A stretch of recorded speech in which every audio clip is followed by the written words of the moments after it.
Hello everyone, আসসালামু আলাইকুম। সবাইকে স্বাগতম জানাচ্ছি আরও একটি রেসিপি দেখার জন্য। আজকে আমি রান্না করব নতুন আলু দিয়ে খাসির মাংস। খাসির মাংস খেতে এমনি থেকে সবার অনেক মজা লাগে, অনেক সুস্বাদু একটা মাংস, সবাই পছন্দ করে। আজকে আমি খুবই অল্প সময়ের মধ্যেই এবং খুবই সহজভাবে গ্রামীণ স্টাইলে নতুন আলু দিয়ে খাসির মাংস রান্না করব। এইভাবে খাসির মাংস রান্না করলে রুটি পরোটা সবার সাথেই ভালো লাগে। সো ভিউয়ার্স, চলুন রেসিপিটি শুরু করা যাক। নতুন আলু দিয়ে খাসির মাংস রান্না করার জন্য আমি এখানে কিছু খাসির মাংস নিয়েছি এবং মাংসগুলোকে ধুয়ে পরিষ্কার করে নিয়েছি। এবং তারপরে আমি মাংসগুলোকে যে পাত্রে আমি মাংসটা রান্না করব সে পাত্রে আমি দিয়ে দিব। মাংসটা দেওয়া হয়ে গেলে দিয়ে দিব পেঁয়াজ কুচি। পেঁয়াজ কুচিটা একটু বেশি দিব।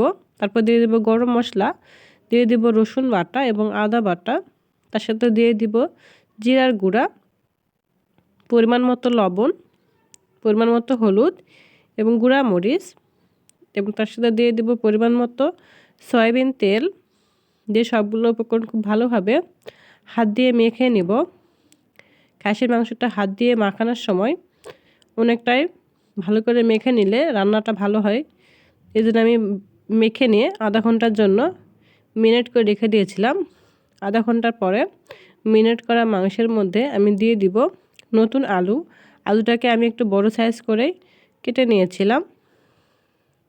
আলু দেওয়া হয়ে গেলে আমি দিয়ে দিব পানি দিয়ে আলুগুলোকে মাংসের সাথে একটু ভালো করে মিশিয়ে দিব।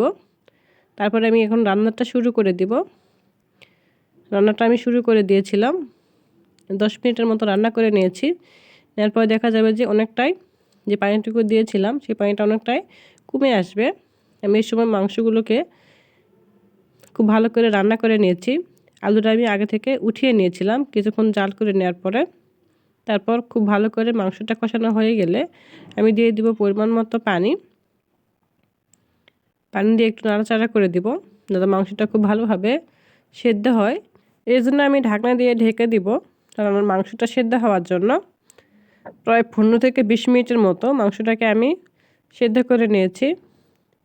এ পর্যায়ে দেখে নিয়েছি মাংসটা পারফেক্টভাবে সেদ্ধ হয়েছে। এখন আমি দিয়ে দিব আলুগুলোকে আমি আগেই উঠিয়ে নিয়েছিলাম যাতে আলুগুলো মাংসটা কষানোর সময় ভেঙে না যায়। আমি লাস্ট পর্যায়ে আলু দিয়ে আবারও রান্না করে নিব। প্রায় 5-6 মিনিটের মতো আমি রান্না করে নিয়েছি। এবং রান্নাটা যখন হয়ে আসবে তখন দিয়ে দিব ধনিয়া গুঁড়া এবং ভাজা জিরার গুঁড়া। দিয়ে চুলাটা অফ করে দিব এবং পরিবেশনের জন্য উঠিয়ে নিয়েছি। নতুন আলু দিয়ে খাসির মাংস ভীষণ মজার। এইভাবে নতুন আলু দিয়ে খাসির মাংস রান্না করলে দুর্দান্ত লাগে খেতে। সো ভিউয়ার্স, আমার রেসিপিটি কেমন লাগলো অবশ্যই কমেন্ট করে বলবেন। আর আমার রেসিপিটি ভালো লেগে থাকলে আমার চ্যানেলটাকে অবশ্যই সাবস্ক্রাইব করবেন এবং পাশে থাকা বেল আইকনটি বাজিয়ে দেবেন। Thank you watching my video.